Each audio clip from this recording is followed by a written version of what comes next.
Então, como eu disse no episódio anterior, eu estava em meio a uma crise de ansiedade, porém eu ainda não estava 100% consciente disso.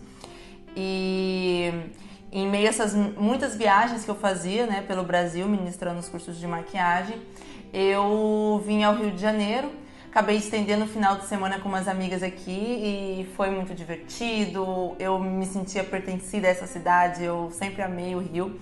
E aí eu lembro que a gente estava na praia e eu comentei assim com elas que eu moraria no Rio e que eu estava determinada a me mudar para cá. Cheguei para minha mãe e falei assim: mãe, eu quero me mudar para o Rio de Janeiro. E ela já percebeu que não foi, na verdade, uma consulta, né? Foi um comunicado. E aí eu olhei para ela e falei assim: você topa vir comigo? Ela olhou pra mim e falou assim: vamos.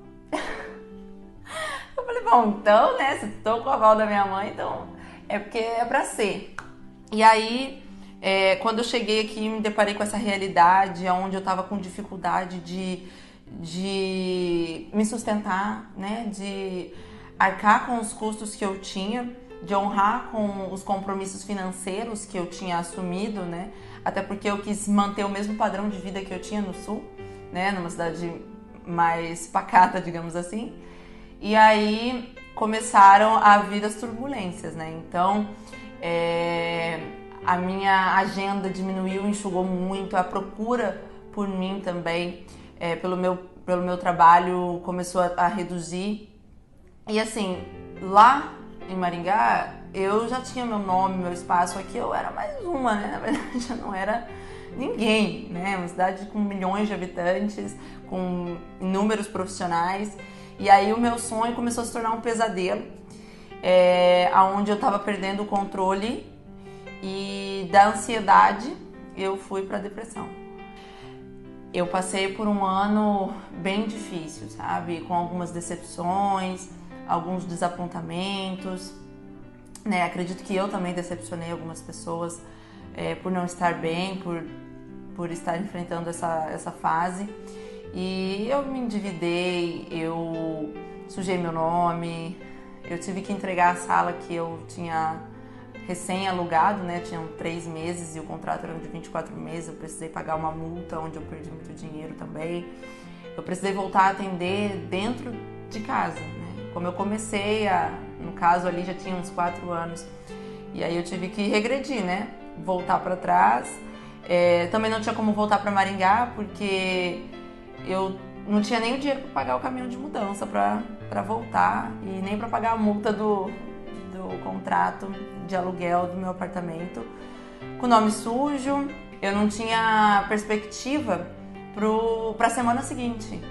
Eu não tinha clientes agendadas, eu não tinha cursos e eu comecei a viver pela providência de Deus mesmo, né?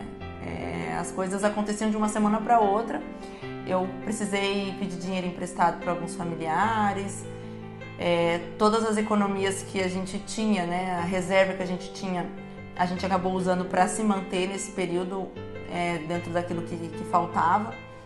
E me doía muito porque eu via o fracasso, mas eu não queria assumir, né, aquilo. Então eu comecei a ser tomada por uma depressão muito forte, tive muita queda de cabelo, emagreci muito nessa época também, porque eu não tinha vontade de comer, eu não tinha vontade de sair, eu não tinha vontade de nada. Eu fazia basicamente a minha obrigação, porque não tinha ninguém para fazer por mim, né? E aí a minha mãe foi quem, como eu disse desde o primeiro episódio, quando eu falo me sustentou, foi quem foi meu alicerce, assim, sabe? Eu não digo nem financeiramente falando, porque a gente estava muito unidas nisso, assim. O que eu tinha eu dava, o que ela tinha ela deu. E aí foi uma fase onde ela queria me fortalecer, me dar forças, e acho que ela estava tão mal com isso tudo também que ela precisava se fortalecer, né? Então ela começou a buscar a Deus, ela começou a frequentar alguns grupos, encontros, né, da igreja. Algumas pessoas que ela tinha conhecido no nosso condomínio, que frequentavam, a convidaram. E constantemente ela me chamava. Mas eu tava tão desanimada, né? Eu acho que eu tava assim, entregando os pontos, sabe? Sem perceber, mas aos poucos. que eu relutava, eu dizia, não, eu vou ocupar minha cabeça com outra coisa, vou pensar em algo para produzir, para poder trabalhar, não tenho tempo de ficar distraindo a minha cabeça com esse tipo de coisa. E aí ela se manteve forte. Eu lembro que um dia eu cheguei em casa e eu fui procurar por ela para falar com ela alguma coisa que eu não me recordo. E aí eu comecei a ouvir um sussurro vindo do quarto dela, e quando eu cheguei perto eu escutei a oração dela, né? Ela estava pedindo pela minha vida, para que Deus me desse força, para que Deus desse força para ela. Ela não estava pedindo dinheiro, ela não estava pedindo nada, ela estava pedindo trabalho, oportunidades, que Deus abrisse as portas, que Deus desse uma luz pra gente, porque ela via como eu estava fraca e ela precisava se manter forte, mas estava difícil, que ela pedia para que eu voltasse para Deus, para que eu também me sentisse forte e buscasse essa força em Deus. Quando eu ouvi aquilo, eu fiquei mal por mim, sabe? De ter demorado tanto para cair a ficha e reconhecer que eu não ia conseguir sozinha pelas minhas próprias forças. E aí eu fui dormir, fiquei com aquilo em mente. No dia seguinte, quando ela voltou de uma dessas reuniões, eu falei pra ela, eu pensei em falar pra ela que eu iria com ela dali por diante. Mas antes que eu pudesse falar, ela disse assim, Deus manda eu te dar um abraço. E quando ela me abraçou, eu não sei explicar. Mas eu perdi as forças nas minhas pernas, eu perdi a força no meu corpo e eu caí. E quando eu caí, eu senti que eu não tinha mais forças realmente, sabe? E comecei a chorar e falei, meu Deus, eu me toquei. Eu falei, realmente, sozinha eu não tenho forças, eu preciso buscar força em Deus. E aí a gente começou a caminhar juntas, né? E orar juntas e entrar no mesmo propósito de oração. E eu comecei a me sentir um pouco mais forte, porque a minha esperança estava em Deus, né? Ela não estava mais só em mim, né? Naquela, não, eu preciso fazer algo. Foi quando surgiu uma oportunidade. A minha mãe, né, que cuidava muito assim da minha agenda, essas coisas, organizava essa parte pra mim. Ela recebeu uma proposta de uma micropigmentadora que viria ao Rio de Janeiro, que me conhecia, eu a conhecia também, onde ela, né, solicitava o meu auxílio na divulgação e ela me daria uma vaga.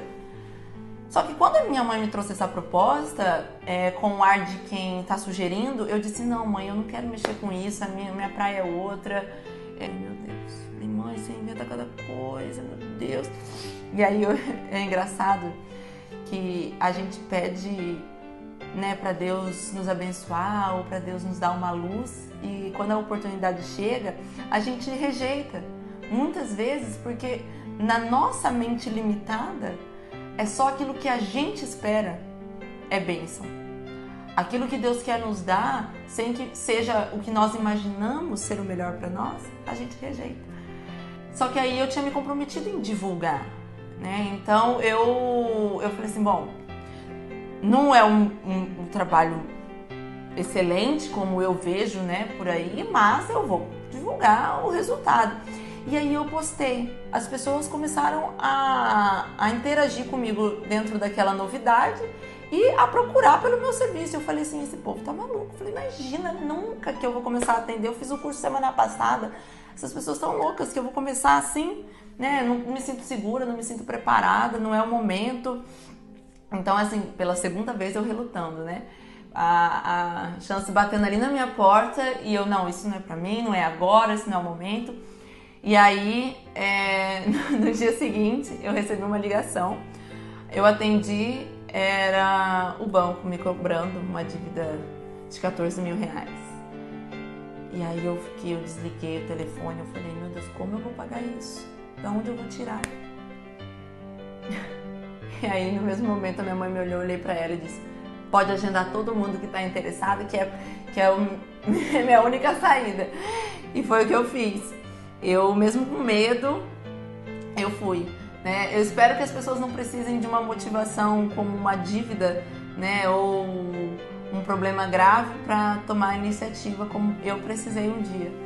Mas eu encarei, falei, bom, é a única possibilidade que eu tenho nesse momento, então vamos lá. E eu comecei. E aí, conforme eu ia fazendo, eu tinha mais material para divulgar. Eu reconheci que aquela era a oportunidade que Deus estava me dando. Eu falei, meu Deus, eu não posso desperdiçar, eu não posso perder essa oportunidade de forma alguma. E detalhe, eu tenho que fazer diferente. E aí é quando o jogo começou a virar, né? A vida deu a sua volta, né? O seu giro. E eu vou deixar para contar para vocês no 4º episódio, que vai trazer o desfecho, porém não o final, né? Porque essa história continua e tem muitos planos pela frente.